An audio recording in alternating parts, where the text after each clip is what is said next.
how do I know what I'm getting? Have you ever ordered fabric online and when it arrived, it was completely wrong for your project? It was either too stiff, too thin, or it just didn't behave the way you expected.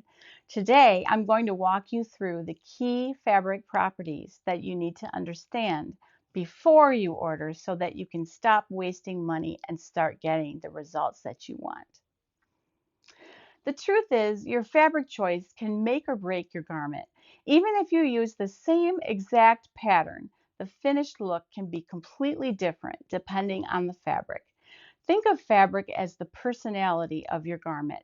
It determines how it hangs, moves, stretches, and feels on your body.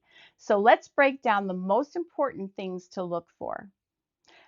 First up is drape. This is how the fabric hangs or flows. A fabric with high drape will fall softly and move with your body. Think of blouses or dresses. A fabric with low drape holds its shape and is great for like jackets or skirts. If your fabric calls for fluid fabrics, don't substitute something stiff or you'll get a completely different look. Next is fabric weight, how heavy or thick the fabric is. And I think this one, at least for me, was the most difficult to wrap my head around when ordering online. Lightweight fabrics are going to be sheer, like chiffon, airy, that kind of fabric. Medium weight is going to be your everyday fabrics like quilting cotton, cotton poplin, that kind of thing. Heavyweight is thick and durable like denim or twill. Weight affects not just how the garment feels, but also how it sews and wears. There are standard GSM ranges used in the fabric industry. So GSM stands for grams per square meter and sometimes is also said in ounces per yard. So if you get one number or the other, a store will display this information in ounces per square yard versus GSM. So it's an easy conversion to just type it into Google and it will tell you what the equivalent is. So there are some averages that are given to us by the fabric industry, and they're just averages. Things can fall out of these ranges, but for the most part, there are fabric weight categories. Lightweight fabrics usually range from 30 to 150 grams per square meter. More commonly for the garments, though, it's going to be between 100 and 170 grams per square meter. Think about chiffon, voile, rayon challis, lightweight cotton. These are the fabrics that you make blouses, linings, sundresses, any kind of summer garment. Those are going to be your lightweight fabrics. Your midweight fabrics are going to range from 150 to 300 GSM. The common apparel sweet spot range, though, is 170 to 300. And here you want to think quilting cotton, linen, twill, jersey. The uses here would be just anything, dresses, skirts, pants, everyday garments. That's going to be your mid-weight fabrics. Heavyweight fabrics are going to range from 350 to 400 plus. And typically apparel range can fall anywhere in between there. And you think denim or canvas, twill, a wool coating fabric, any of those can fall in the heavyweight range. So later on in this video, I'm going to point you to a QR code that will give you all these ranges so that you can refer to them. So you don't have to go crazy writing them down right now. They are on a list for you. However, the grams per square meter don't really tell you the whole story. 150 grams per square meter rayon is going to feel flowy like your challis and stuff, but 150 grams per square meter cotton poplin is going to be really crisp. A lot depends on the content as well as the weight. Now let's talk about stretch. This is a big one, the one that people get tripped on the most. Woven fabrics usually do not stretch, while knits do. Occasionally, pretty often actually, there will be stretch wovens, and they're like the best of the best woven fabrics in my opinion. But for the most part, basically, woven fabrics in their raw state do not stretch. When they add spandex to them, then they do. But not all stretch is the same either. A two-way stretch is just stretches in the horizontal direction, and the four-way stretch stretches both horizontally and vertically. So you're going to want to do a stretch test on your fabric. Take a 4-inch piece of fabric, 4-inch square. First, I'm going to test it vertically, which it has basically no give. So that is no vertical stretch. Then I'm going to go ahead and I'm going to go horizontally. So if I take and I gently stretch this and it goes from 4 to 5 inches, that means I have a 25% stretch. If it had gone to 6, it would be 50%, 7 would be 75%, and 8 would be 100% stretch. This is a piece of ultra stretch denim from Nick of Time Fabrics. Once again, a 4-inch square stretches to 5 inches. You don't want to pull it, you don't want to force it. Just gently pull it to see how far it will go. And that's it. That's how you do a stretch test. If your pattern is designed for knits, you must use a fabric with stretch or it won't fit properly. The same is true if it's called for a stretch woven. If you buy a fabric that has no stretch, it's going to turn out badly. A couple of things: test a single layer, not folded. Don't yank it. You just want to stretch it gently and consistently. Compare your result to your pattern requirements. If your pattern calls for 50% stretch, now you know exactly what that means. Next up is fiber content that tells you what the fabric is made of, and that affects everything. Cotton is breathable, very easy to sew. Polyester, durable, and wrinkle resistant. Rayon, soft with a beautiful drape. Linen is breathable but wrinkles easily. So you'll get to know the characteristics of different fabrics the more that you sew them. Fiber content also affects how things wash and wear over time. So you're going to want to check into the care instructions if they have provided them for you. Two things people often overlook when they're buying fabric are opacity and the hand. The hand is how it feels. Is it soft, crisp, smooth, or textured? Opacity is whether or not you can see through it. Sometimes it's kind of translucent, and that would be kind of a partial opacity. If a fabric looks sheer online, you need to assume that you'll need a lining or a camisole or whatever. With partially sheer fabric, you can wear a blouse over a camisole. So that's another thing besides a lining, but you do have to do something because it'll be see-through otherwise. So here's a little checklist before you click Add to Cart. Here's what you want to check. Read the full description. Look for the weight and stretch info. Check fiber content. Read reviews if they're available.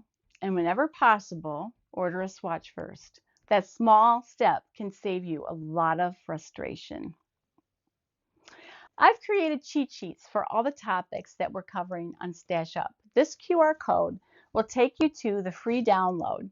At the end of this series, you will have what you need to create your Stash Up notebook.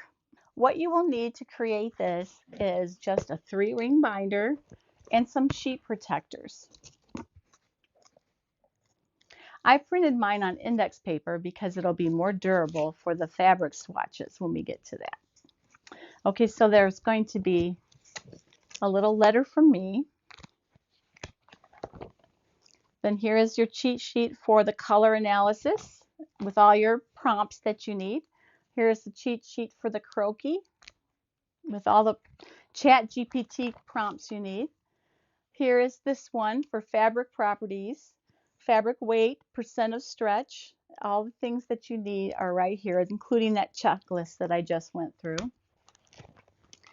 There's also going to be accessorizing. Here's a cheat sheet for necklines. Then we get to the fabric properties. There's a place here for you to attach a swatch. which I would just pull this out and staple the swatch to it, and then you can fill all this stuff in. So what I'm going to suggest is that you order swatches, even if you don't need the fabric right now. There's some online companies that you can use. Nick of Time has swatches. I believe Fabric Mart does.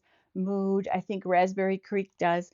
If they don't offer swatches and you want to get a little swatch, you can order just the smallest quantity that you can and cut a swatch from it. You can always go through your scraps and use them so that you can identify what you're ordering. So each time you get a swatch, you're going to take a 4x4 square and staple it here and fill all this out. And you can put as many of those in your notebook as you can. All right. And then I also have a section here for you to write down your favorite fabric stores, and that way you'll have all of that in one place. At the end of this series, I'm going to give away this finished notebook, and I'm actually going to fill it with 10 swatches and information just to get you started. So simply comment on any video from the very first one of this series all the way to the end. Every time you comment, one per video. So each video you comment will be one entry. So why not comment on all 8? And then at the end of the series, I'm going to draw. And not only will you get this completed notebook, but I'm also going to give you a few pieces of jewelry that will be good for accessorizing. You're going to want to do that. You won't have to go through all the work of printing and putting everything together. This is already done for you. So comment on every one of these videos so you have the most chances. If you're just finding this series, go back and watch it from the beginning and leave me a comment. All right, this video would not be complete without sharing my favorite online fabric stores. So what I've done is I've made a little slideshow, and each one will have a little QR code that you can go to that video. You could bookmark this video and come back to it if you need to. But just sit back and relax, watch the slideshow, follow the QR code to get to their websites. Simply follow the QR codes to get to their websites. Also, watch the Facebook group because I like to put sales I hear about in there, and I want to be more diligent to do that, especially while we're going through this learning how to order fabric online. So if you have sales that you know about, and you have a recommendation, please put them in the comments, and then we can all share from them. All right, here is the slideshow.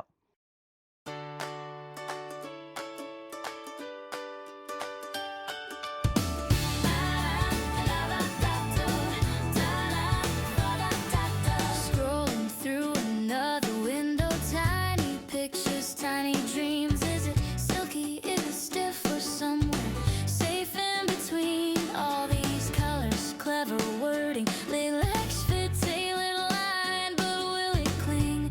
Will it wrinkle?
its shape. So give me stories, give me clues, show me how it lives, how it's used. 'Cause I'm not buying just a name, I'm buying how I'll feel in the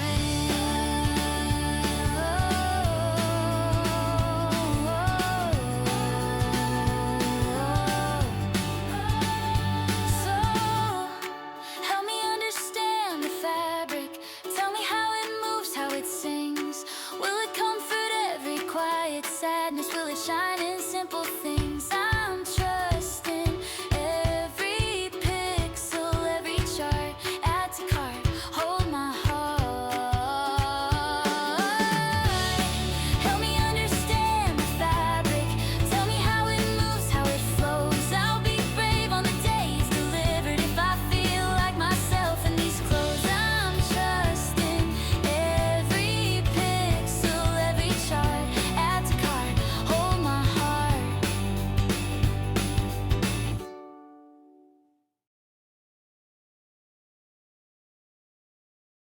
Understanding fabric properties is one of the biggest skills you can develop as a sewist, and it will completely change your results. If this was helpful, please let me know in the comments, and that'll also enter you into the giveaway drawing. And I'd love to hear, what is the biggest fabric mistake you've ever made? Don't forget to subscribe, and I will see you in the next video. Thank you for watching. Don't forget to subscribe.